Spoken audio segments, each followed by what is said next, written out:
We'll just start in about another minute. Okay, in the meanwhile, we'd quickly like to introduce the people in the room. Vipassana has already given a quick introduction of herself. I'd like to invite Sasanka to introduce himself. He's a director at WashEye, and we've been closely working with him over the past, I think, more than 3-4 years, and he's played a key role in terms of building the FSM platform that we have as on date. Sasanka, over to you. Thanks, Sarah. Nice to be here. I think let's get into the substance of the webinar. I'm Sasanka, I'm from Wash Institute, and it's great to be here. Thank you. Awesome. I'll also take the opportunity to introduce myself. My name is Tahira. I'm a product manager at eGov, and I'm working on developing the sanitation platform that we'll take you through today. Awesome. Okay, so before we talk about FSM value chain, I would just like to quickly touch upon sanitation, state of sanitation in India, and why is it important that we talk about FSM in the first place.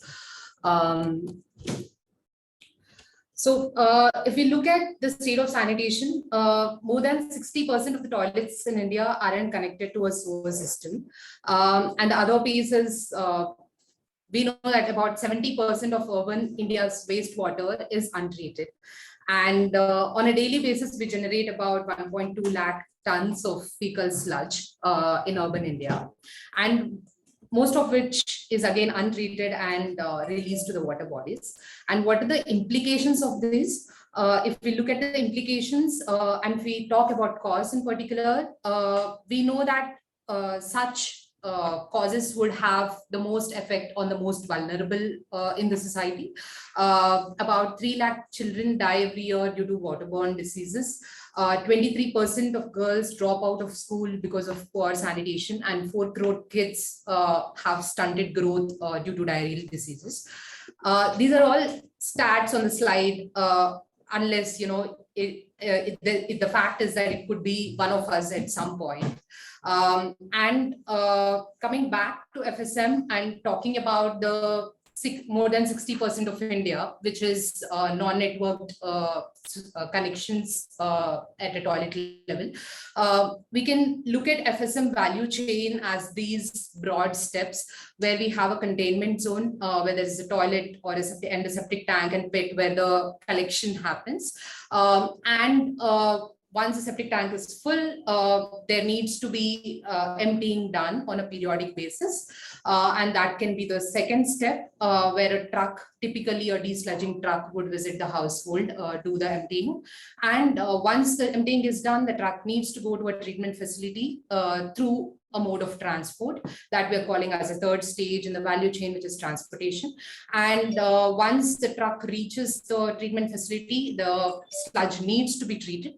And that entire process can be bucketed as treatment. And once the waste is treated appropriately, it needs to be disposed of. The treated water needs to be disposed of, and the waste can be reused as well. So that piece can be called reuse and disposal. I would actually like to invite Sasanka at this point to talk more about FSM value chain, the challenges in this space, and how data can be a powerful tool in FSM value chain, and how digitalization can help uncover some of the challenges. Hi, Sasanka. Good afternoon. Hi, Vipassana. Thanks for having me. Yeah. So based on your perspective and your experience, how do you see FSM value chain, and what are the major challenges in this space? Mm-hmm.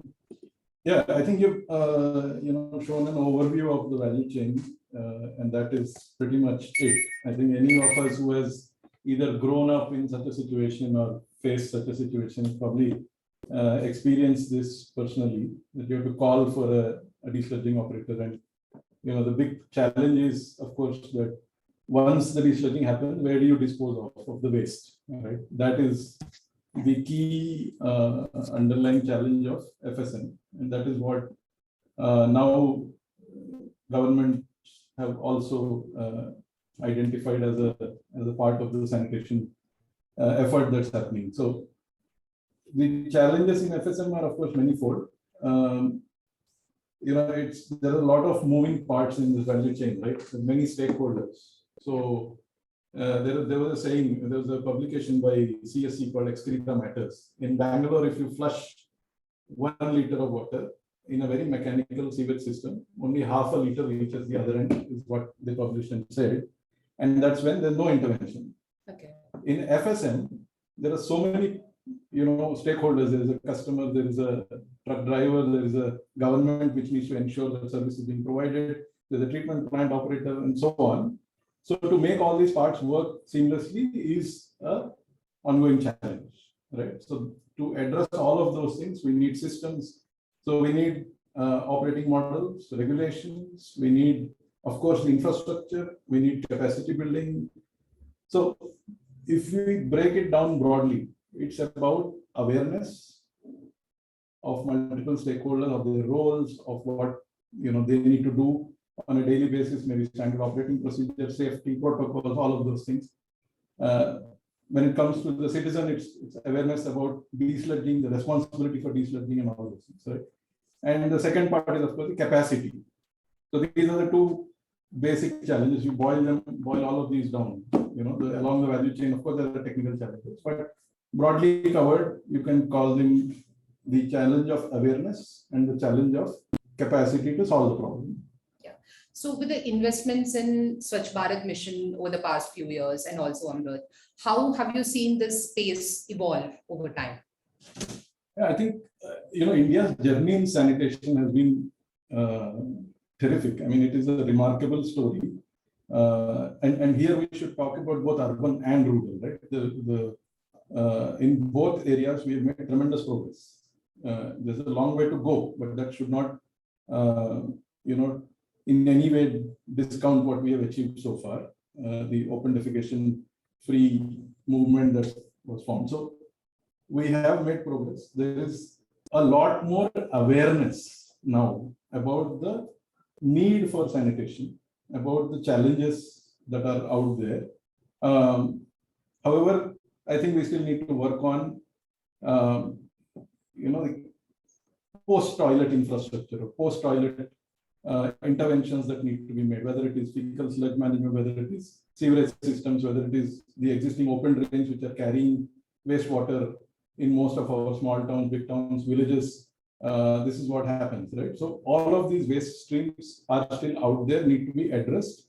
What I would say is, at a personal and family level, we have addressed the public health problem. We probably now need to move out of that domain, address the public health and environmental issues in the common communal areas, community level and environmental problems, right?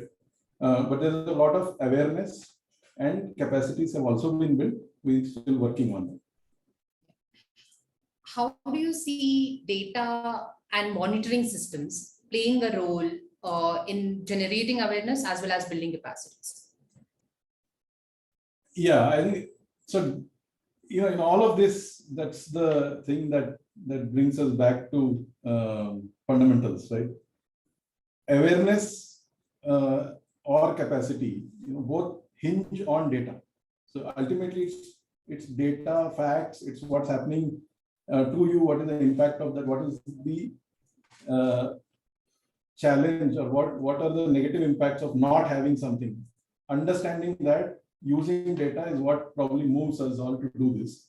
So lack of data, I think, is a key challenge in all of this, right? I look at it as 3 or 4 different levels of data, right? One is data which drives awareness. So there is a problem. I understand the problem. So this many households in my city are not served by sewage. Or even more basic than that, I have household toilets in this many houses. These other households are dependent on community toilets, and therefore the community toilet needs to function properly in order for it to the outcomes to be aligned, right? So you can look at it as a very basic data requirement for awareness that I have a problem. Then the second level is, of course, that for planning, right? So planning level data requirements, and then third is implementation. You're doing something about the problem. Where are the gaps in that? And then of course the impact level, which I said the outcome is not coming because my community toilet is not sustained or for whatever reason, right? Those kind of tertiary level issues. So data is critical at every level. Let's take an example, right? When Swachh Bharat phase 1, especially the rural side, was being done, right? We did not have much data. All we knew was we didn't have many toilets. The system was designed thinking we don't have many toilets, we have a long way to go. However, if we were in a position to put together geospatial and hydrogeological data with local conditions, we'd have probably given a much more focused technical choices to villages.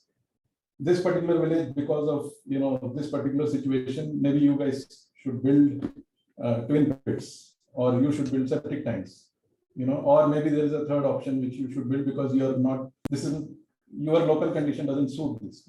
So data at that level is available. We are not able to put it together. And there are of course more simpler things like take Swachh Survekshan, for example. We do it once a year, and we collect data for that. Whereas a lot of that data, if it is readily available, it would be a continuous Swachh Survekshan. You could see a scorecard going every day or every week. So there are different levels at which you can look at how data will play a very important role in this. We're getting started. I guess you guys have done some work in Odisha. You are demonstrating some very good models. So we'll learn about that. Yeah. Thank you so much, Sasanka. Can you elaborate a little bit about the slice data points that you spoke about, which are collected on a periodic basis, versus getting real-time information, like how, in contrast, like how the latter would be more useful, if you can speak. Yeah, I mean, many different places where this holds, right? For example, many cities in Swachh Survekshan, in fact, do the customer outreach or the citizen outreach as part of the Swachh Survekshan initiative. Suppose this was happening throughout the year in a seamless manner, right? Then you would not, it's not a dipstick approach, it's more of a continuous transaction-driven approach, right? So that's an obvious example. Other examples that come to mind, for example, we are a signatory to the SDGs. We are supposed to, the country is supposed to report out on the SDGs. Today, we don't have a good way of reporting out that I have provided safe sanitation to this many households, right? Because we don't actually record the transactional level data of having provided that service. Suppose you have sewerage service, then there's nothing to worry about. Yeah. That's already service is being provided. Yeah. If sewerage is there and STPs are working. But suppose there are unserved people, how do you then claim that you have actually provided the desludging service safely and done the entire value chain? So there are, you can take examples at a micro level, at a macro level. In all of these places, moving from a slice of time approach to a continuous data collection approach probably makes a lot of sense. Yeah. And I think even in a sewerage system, like I think we need to look at the real-time transactions happening at the treatment if the treatment is done. True. Thanks a lot. Sasanka, I have one question. I wanted to understand from you, what role do you think data can play in capacity building?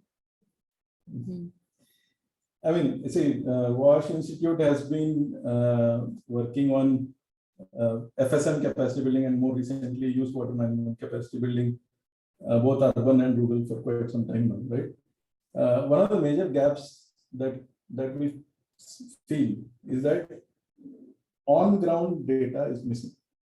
So suppose I go to a city and I want to handhold them to make their CSA, the City Sanitation Action Plan, or a district, and get them to do village action plans on the rural side.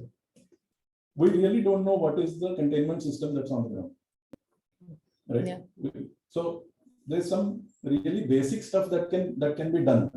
Starting from there, we can do. We really don't know how many desludging operators are operating on the ground. This is in the context of FSM, but if you open out the waste streams, we can talk about many data points which are missing, right? Yeah. So then how do you take strategic decisions, policy level decisions on what intervention makes sense where, right? So our example in working in rural in Punjab and Haryana is very specific to that region, because a lot of cow dung waste comes into the open drain, a lot of septic tank overflow comes into the open drain, so the technology choices change. Yeah. Whereas if I go to a place like Himachal, where there's only grey water comes in rural areas, then it's very different.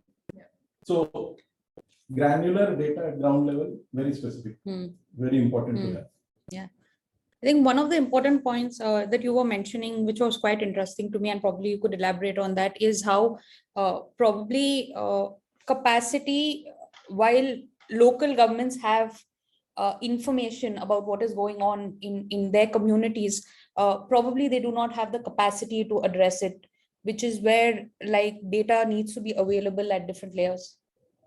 Very true. So I actually digressed from my example earlier, but let me come back to that. So suppose I'm helping folks do a CSAP, right? Not having our ground level data, a clear understanding of what happens in my own city, hampers me from completing the planning exercise in a timely manner. Right. That's where we are seeing a lot of, today we are challenged in terms of, if you look at all the components, grey water and used water management respectively on the rural and urban sites are the ones where traction is something we are challenged on. All other components we are doing reasonably well. So FSM also similarly. So that's where I think capacities and data to go very, closely together. Thank you. Thanks, Sasanka. We'll get back to you with questions towards the end in Q&A. So I'll now hand over to Tahira, who will be talking about how Digit Sanitation platform was built, the principles on which the platform was built, as well as she'll show you a product demo of what's working in Odisha and how this can be scaled to other places as well, if someone wants to implement it in their respective geography. Over to you, Tahira. Thanks, Vipassana, and thanks, Sasanka, for some of those insights. Just want to quickly touch base upon what we as a mission at eGov are doing. In about December 2021, we took the decision to pursue sanitation as one of the challenge areas at eGov, and we put in a vision to enable Samaj, Sarkar and Bazaar partners with a digital platform that would help ensure zero deaths, disease and environmental contamination resulting from poor sanitation. And we took an aggressive mission on that front to say, how do we ensure zero untreated waste in 1,000 habitats in 1,000 days by catalyzing the open digital ecosystem. We've had a lot of support from, we're about halfway through that mark, and we've had a lot of support from partners like WashEye, CPR, OWSSB on that front. And Vipassana slightly later will elaborate about how all of them came together in building the platform and in terms of the Odisha journey.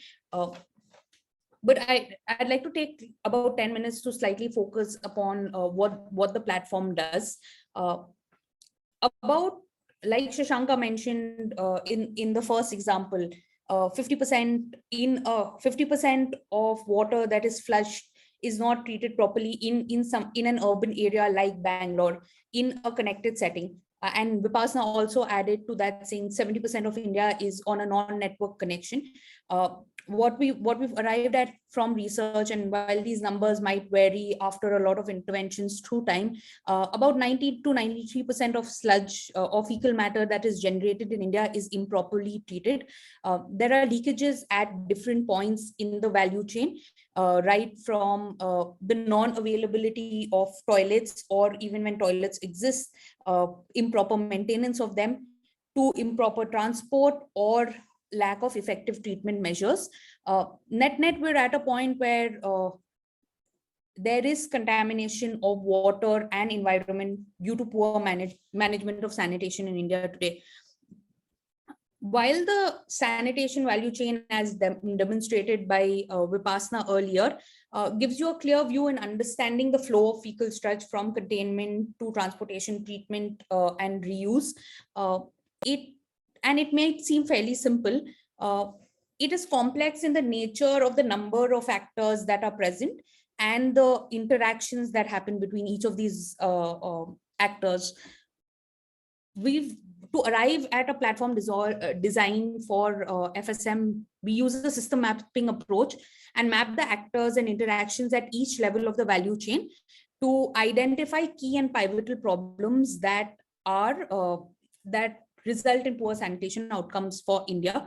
The first major problem is that there is a broken chain of custody. So there are different stakeholders at different parts of the value chain, and there is no view or there is no data that tells us how much waste exists where, when, with whom, which means that it becomes tough, like Sasanka mentioned, to plan operations for FSM, and also to, once operations are happening, to govern where sludge is being lost in the value chain. There's also absence of well-defined standards of sanitation, be it on the service delivery front or be it on the treatment front. Even though we've had a lot of strides in terms of putting in place standards over the last few years, implementation is weak and knowledge about those standards on ground is poor. Participants in the value chain have different incentives that they're operating on, and most of them are not aligning to safe sanitation outcome practices that are defined at a central level. And underlying all of these is the lack of data around fecal sludge, around actors, and around practices that are being followed to A, plan, B, operationalize, and 3, measure impact. Keeping all of these in mind, we thought a new approach was needed to solve the problem, and we decided to go and design a platform. Some of the key principles that we kept in mind while designing a platform for fecal sludge management is firstly building it in such a way that the solution can be broken down into small building blocks, which can then come together and be operationalized for different business models. What we've seen is, for example, in a state like Orissa, fecal sludge operations are largely controlled by the government. So the ULB is the nodal body that is collecting requests from citizens, assigning vendors, vehicles, and governing the entire chain. Whereas in a state like AP, the market is largely private driven. So an Ola, Uber kind of model exists where a citizen is directly reaching out to a transportation vendor, and services are being provided. Secondly, the platform is designed with the principle of shared registries, so that there is one source of truth that is available to all stakeholders, and data can be shared. This can be decided basis your deployment type. So you can have a shared vendor registry at a national level, or a toilet registry at a national level, state level, ULB level, basis how you set up the platform. Thirdly, we do know that multiple systems already exist in the ecosystem developed by partners. Most of these are used quite actively, and we do not intend to replace any of those systems. The idea is, if there are systems that are adopted, how do we integrate with those systems to create the entire visibility across the entire value chain? And lastly, it is open source, which means it is available for all to use at any point of time, be it ecosystem partners, be it states, and so on. Given that background of the key principles of design, we've developed a platform called the Fecal Sludge, called Digit FSM, that operationalizes or digitizes operations across the entire waste management chain from collection to treatment. Additionally, the platform provides data on waste management operations, which gives visibility. I think we've spent a little bit of time on this in the conversation with Sasanka, so I'd quickly skip through this. But I just want to give you a quick view of how the application performs. On the screen, you see is a workflow that connects 4 stakeholders that are key in the value chain. One is citizens or institutions that require desludging services. Second is governing bodies that are responsible for sanitation outcomes. The third is vendors that are participating in transportation. And fourth is people who are managing treatment plants. While this is a sample workflow, it's easily customizable for different models that exist, and you can look at how you'd want to streamline the operations in your particular geographical boundary. To give you a view of how, so at the core is a multi-channel experience that we're delivering to citizens and employees for availing services. This can be through a mobile app that exists. It can also be through citizen service centers. It can be through a Swachh model like is prevalent in Orissa, where Swachh Swathis or SHG members are appointed to go and collect requests. It can be like a ward, what was the model? Ward volunteer. Yeah, like a ward volunteer model where volunteers from particular wards are responsible for desludging services. Sasanka was mentioning earlier that it could just be like one QR code that is available at different points to be scanned by all stakeholders to request for services. So any kind of model for collection or requesting desludging can be put in place. Similarly, traditionally, what we've seen is if the citizen is, I'm sorry, I'm getting I need to move this. Yeah. Traditionally, what we've seen is that when citizens are availing services from government bodies, usually they are expected to go out and reach or request for services, and they have to go to the urban local body to make payment for the services. What the platform enables in its current state is for citizens to be able to make digital payments, for transportation vendors to integrate POS devices and collect payments at the time service delivery is happening, or for the traditional method to still be followed, where citizens go to the ULB office and employees are recording payments on the platform. Similarly, assignment of the transportation vendor can be done in different ways. It can be a taxi union model where or a car model with auctioning. So different models in terms of how you'd like to assign a DSO can be defined and operationalized through the platform. And dispose and waste can be tracked through the value chain. So the transportation vendor can confirm when they've disposed the waste. The treatment plant operator can confirm waste has been reached. Usually the solution that we think of this is installation of GPS devices, right? You'll say, hey, let me install a GPS device in the truck, and we'll be able to track how the truck is moving. Effectively, that is a time and capital consuming exercise. And secondly, it also requires consent and willingness from the participants to be able to operationalize this. What this app allows you to do is that irrespective of whether these devices exist or not, you can track the custody of waste throughout.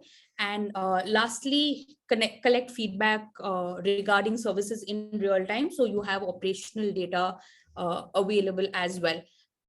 This is a little bit on the workflow. We obviously, given that we're being able to operationalize the entire workflow, the platform gives us an ability to get a lot of data around it on different aspects, be it through service, be it of coverage, be it of service delivery, be it in terms of capacity. Obviously, all of this data, all of this is configurable in terms of what you'd like to see from, and what are the metrics that matter to you. Yeah, I think this is the most critical piece which differentiates it from, installing some GPS devices, that you get data which can be utilized again for like capacity building and, coming up with some technologies or ensuring there is efficiency. True. and we've seen impact of this availability of data and operationalizing the chain in Orissa, where we're now present in 35 ULBs. I'd invite Vipassana to talk about it a little. Yeah, the model with which we work is to run an exemplar, first conduct a pilot in a given state. Whenever we take up a new mission or whenever we start a new module at eGov, we run a pilot for a few months, learn from it, and then scale it to a state level at least, which we call an exemplar. Create programmatic models as well as playbooks, which will be useful for anyone to implement at a later point. And currently we are at an exemplar stage in Odisha, where we intend to go live across all the ULBs. Currently we are live across 35 ULBs, and I'll be taking you through the journey of Odisha.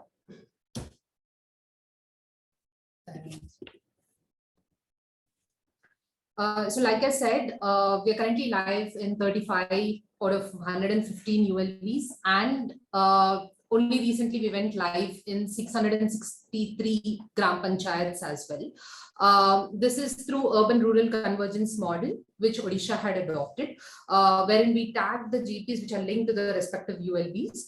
And we are in progress to roll out across 33 ULBs and 948 GPs as well towards the end of this month, which makes it close to 70 ULBs in the state and the tagged GPs along with it.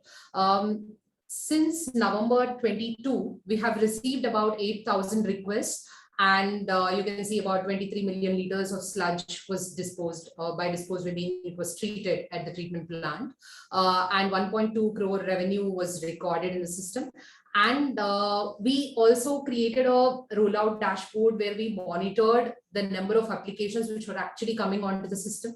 And we could see that about 95% of the requests were recorded on the system, and the remaining 5%, and the remaining, initially it was much higher, it was about close to 70 to 80%. And we could figure out what the gap was, what the 20-30% was, and make changes in the platform to ensure that all the requests are being recorded at a later point.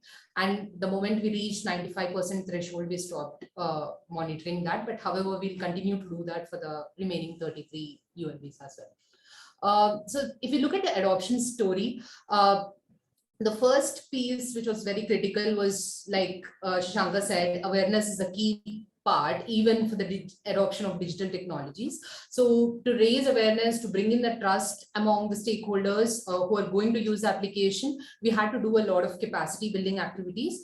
And for that, we wanted it to be in a sustained manner, that once we are done with the exemplar state, should be able to take it over and do refresher trainings and ensure that the adoption sustains. And that's where we partnered with Odisha Urban Academy in the state, who provided the master trainers. And we conducted trainings for about 100+ users in Bhubaneswar. And not just that, once the training is complete and people start using it, the critical part was to ensure the continuity, despite challenges, of course. In the initial days, when we launched the platform as well, there were a lot of hiccups.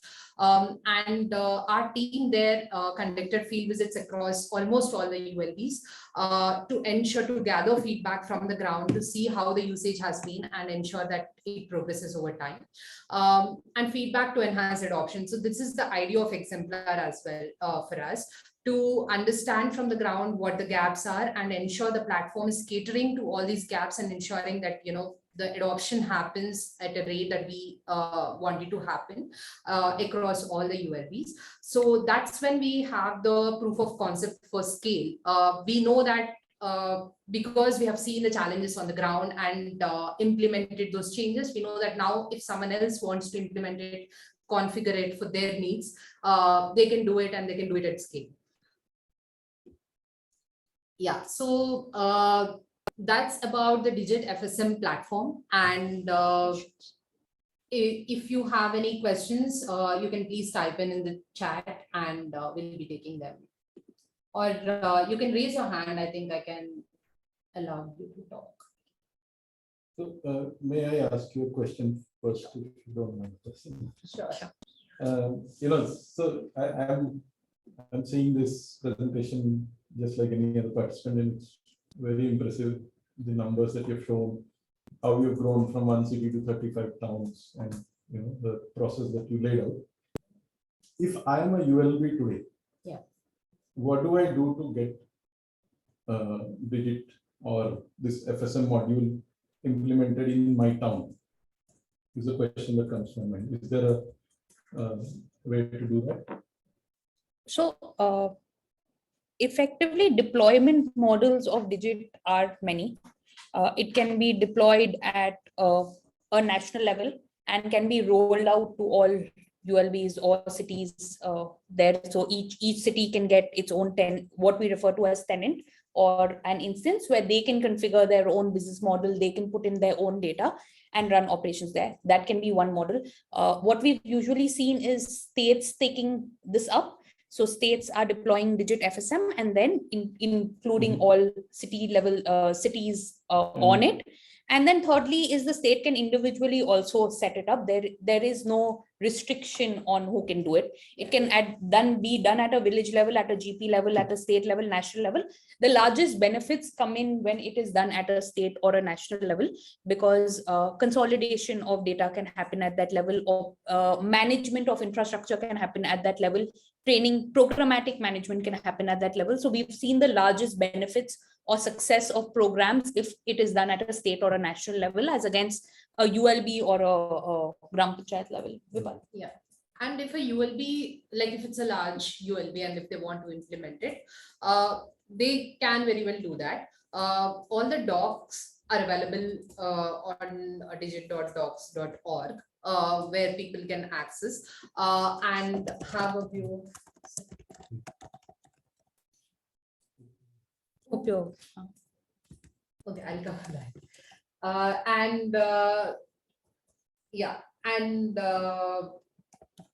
We have also partnered with NUDM, where the same FSM platform is also built by NUDM under the name of Upyog, and the ULB can also get in touch with Upyog for configuring Upyog FSM for their respective ULB or respective state. But the most benefits, like Tahira had mentioned, would be when it's done at a state level, because because most of the decisions and budgets are. Right. So state maybe works with Upyog and gets an instance of Digit, and then it's available to all the cities in the state. Yes. Great. Thank you.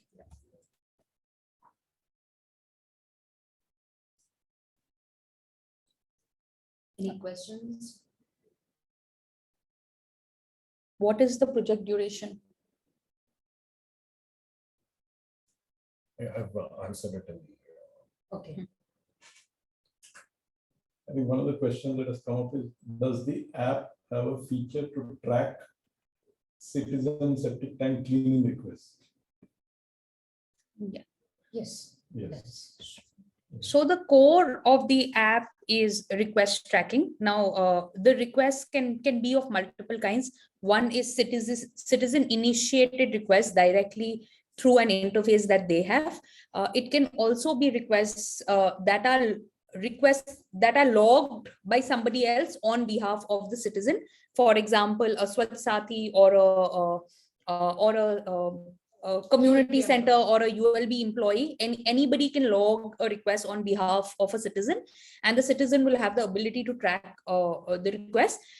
Another interesting thing is that for certain property kinds or for certain areas, there is scheduled desludging that needs to happen, right? For example, for a community toilet, you might define that basis my past experience, this community toilet has to be desludged every 2 weeks to ensure operations. That can be scheduled in the platform as well, so that nobody needs to manually go and repeatedly record requests. It can automatically show up as per the need or as per what has been defined at the back end. Yeah, I think a lot of questions are coming on the tariff rate. So the payment, like Tyra had mentioned, the principles on which Digit is built. is to have reusable building blocks, and payment system can be considered as one of the building blocks. And the payment system can be configured or customized according to the needs of a given state or a given ULB. Let's say in a given ULB, they don't want to charge anything for raising the desludging request. They can configure it to 0. Or let's say someone wants to customize it based on the kilometer. They can do it based on the kilometer. So the revenue numbers that you were showing on the slide, these were actually citizen payments. These were citizen payments, That are being particular to tracked Odisha. through the Platform. platform. Yes. Okay, great. I think there's a related question which is asking, how are we calculating the sludge volume or quantity that is just getting disposed at the FST? Yeah. So this is actually in Odisha how we are calculating. I can give you that answer. But this can be customized according to the state. Like if a state has a method where they can weigh the vehicle and then record it, they're free to do that. But in Odisha, for the lack of infrastructure, and there is no necessity of that infrastructure as well, to be frank at this point. What we do is to take an approximation based on the volume of the tanker and enter the volume of the tanker, Right. proxy it. A lot of these trucks actually have a transparent tube which is connected Yes. to the tank itself, and it shows the level. So Yeah. that is itself a Yeah. Good sufficient- indicator. Yeah. There is also a verification that we do at different stages. So when the request is being logged, we'll take an estimation from the person who's requesting, saying, hey, how much on a general how much volume of septage needs to be collected. This doesn't need to be an absolutely perfect figure, but a fair estimation is achieved from there. Then the transport operator updates how much sludge they've collected, and then the treatment operator updates how much sludge has reached them.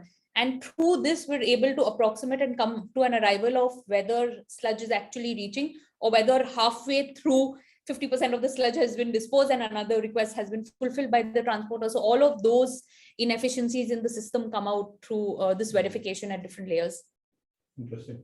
That also brings me to another question I had. Is as I'm providing the service, is there scope for collecting more ancillary data? For example, I go to a household and I'm providing the desludging service. Is there some space where I can also record, the place is accessible, there is a easily removable, some sort of small survey? Can I 100%. build that right? into it? 100%. That can be customized through a survey form. If a state wants to implement it, they can simply customize a form along with the overall flow of the application, add it, and then the person who's visiting the house can also. Wonderful. And the interesting thing on that front is a lot of that data is also actually being captured transactionally in the system. For example, a request has been raised, but the desludging operator goes there and realizes that the road is too thin and my vehicle won't go in.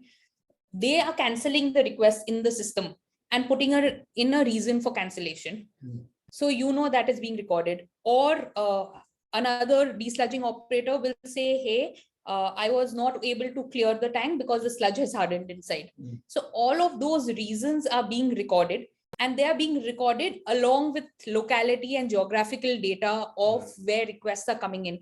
So the intersection of that data basically allows people to be able to identify very easily that these areas are difficult to desludge. We've seen examples in Orissa where the ULB can easily identify that while the citizen has requested 3,000 liters of desludging, we know that the road is too thin, so let's send 3,000 liter vehicles instead of a 3,000 liter vehicle. So those operational efficiencies come in through transactional data itself, and we don't really need to rely on like a survey for it.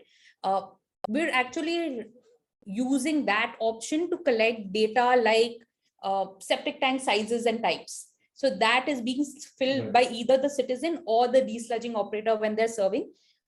They're saying, okay, this is the kind of tank that was available. So we're being able to collect some of that data, which would require a large amount of surveys to happen, a lot of manpower to be mobilized through transactions that are happening in the system. Yeah, I think there's a question on how to onboard the desludging operators. Generally, across states, it's done at the ULB level. But what we have, one of the features that we have in the platform is also to record the requests which are, or to record the truck details which are coming to the FSTP. Without having a registration with the ULB. So that way, ULB has a record of trucks which are coming in, but which are not registered. And they can connect with the operators directly and onboard them. And once they're onboarded, the ULB employee has access to edit the details in the system at any point. And what if the citizen is unaware about the quantity and measurements of the tank or pit? 100%, like most of the citizens are unaware. And that's why we request the operator who visits the household to enter the details. And even if they are unaware, that's the reason we didn't keep it mandatory in Odisha. Hoping that in the future, with the help of IoT devices, we'll be able to get there. And anyone who is working in IoT space, and if you're here, hearing us, you can also participate in the grand challenges that we are throwing out and hackathons that we'll be coming up with. I think Chandrama has a question on why FSM and why not solid waste or plastic waste management. I'll probably take a stab at that.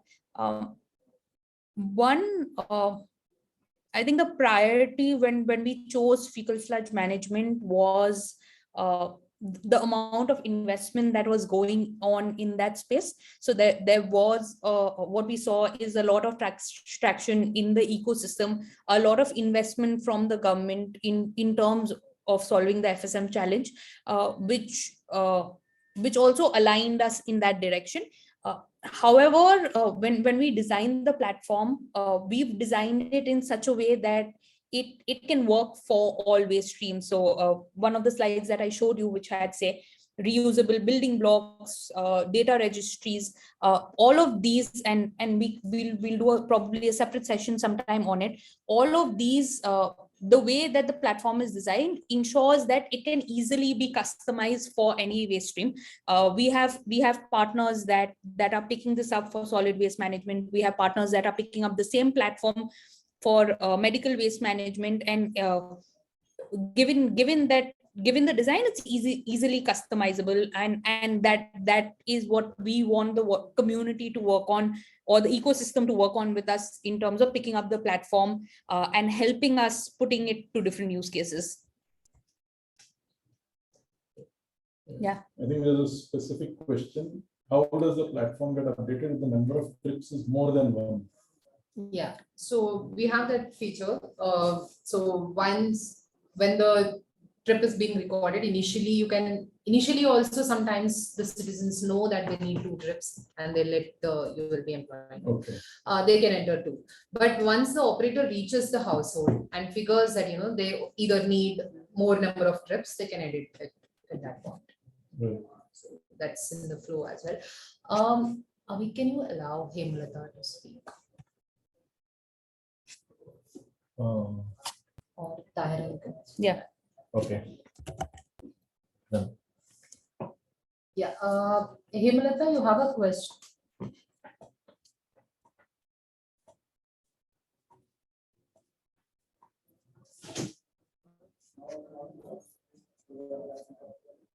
While Hemalata is asking, Shrijana has a question in terms of how do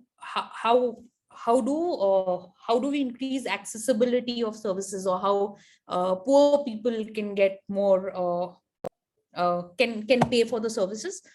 Yeah, the platform has capabilities for subsidies and exemptions in it, basis the ULB and the program that they're running.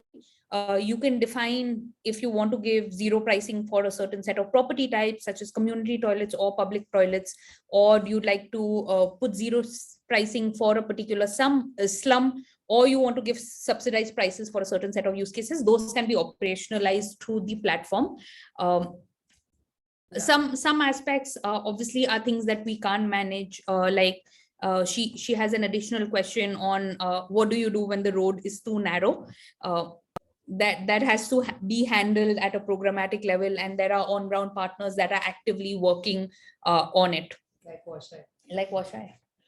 The other pieces, if you're asking specific to Odisha, Odisha has a policy of collecting zero charges from slum as well as community toilets. Community toilets is an understandable thing, but they do not collect any fees from slums.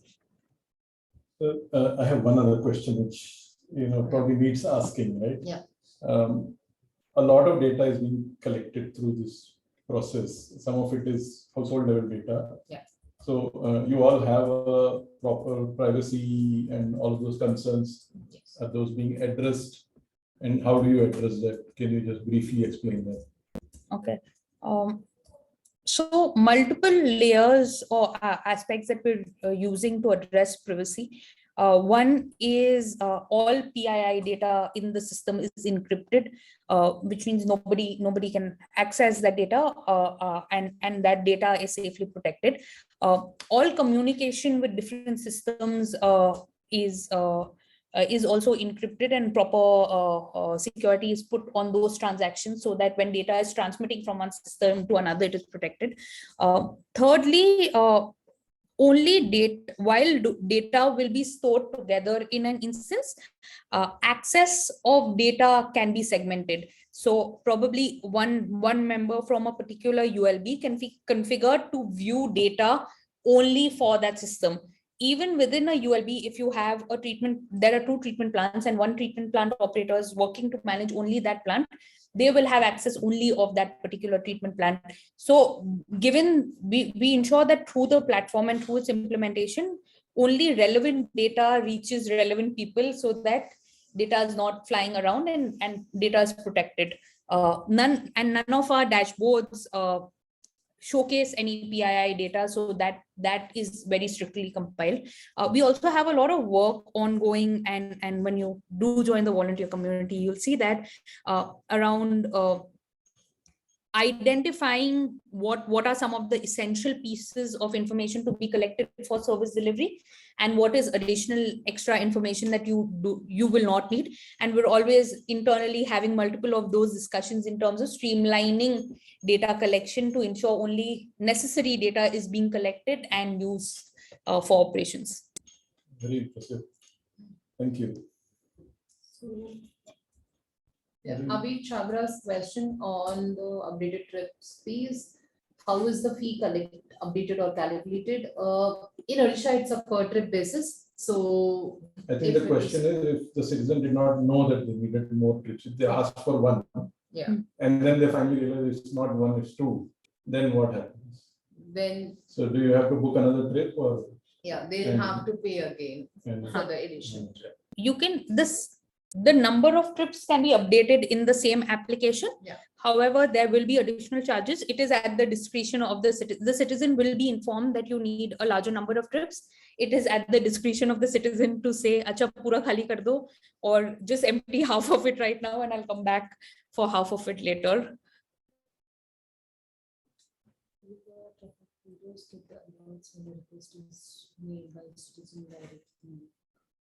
Yeah, the truck operators do get notifications, SMS notifications as well, because their numbers are configured in the system. So they do get SMS alerts. And SMS notifications as a service is available. So you can configure in your implementation of the platform who all need to get SMSs when. Which means you can say, okay, I only want the desludging vendor to get messages, but my drivers do not have a phone. Or you say, hey, all my drivers have a smartphone, so I want drivers to get messages. You can say, oh, I have one person, I am operating as a vendor across 4 ULBs. These are 4 dedicated people managing each ULB. So configure each of these people to receive SMSs for each task. So all of that is configurable. Like I said, there are building blocks that exist. You can configure it basis your operating model and how you want to operationalize the value chain in your particular geographical boundary. Suraj, Suraj asked the question on dashboards. Yeah, we can share the glimpse of how it looks like, and we can share in fact, we'll be sharing the deck as well, in which you can see. And the contact details will be provided on the, like when we send the post webinar link, you'll get all the contact details. Let me ask, a thought popped into my mind when this was happening. Let me go back to the example that I gave about Swachh Bharat phase 1 in rural and how the different data sets. So the examples that we've discussed today are data sets related to FSM. Yeah. How does the platform enable us to bring in other public data sets? For example, the example that I've chosen earlier was groundwater data for every village. Is it possible that the platform enables us to do that and geospatially visualize that? Yeah. So the interoperability element that we spoke about, like where you can speak to other platforms, get the data from them, and synthesize what's required and enable this to make decisions.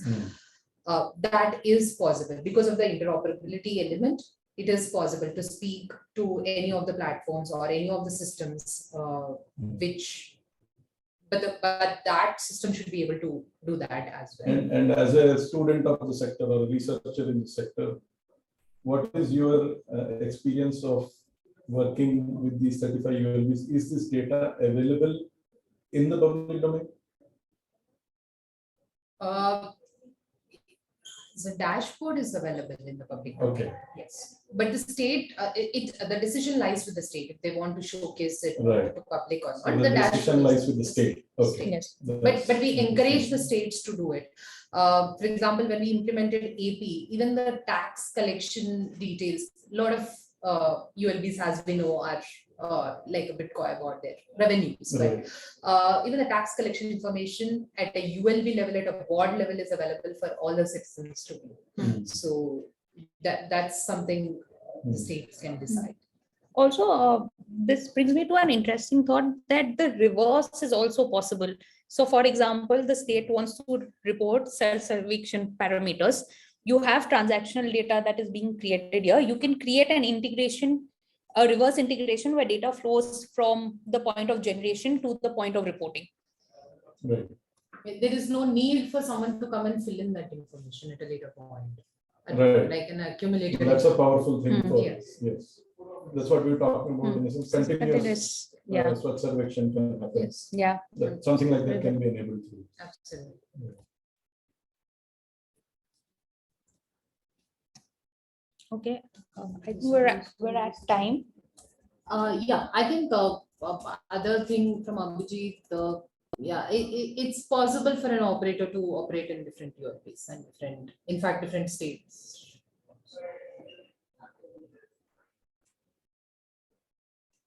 Okay, so we are at 3:01 now.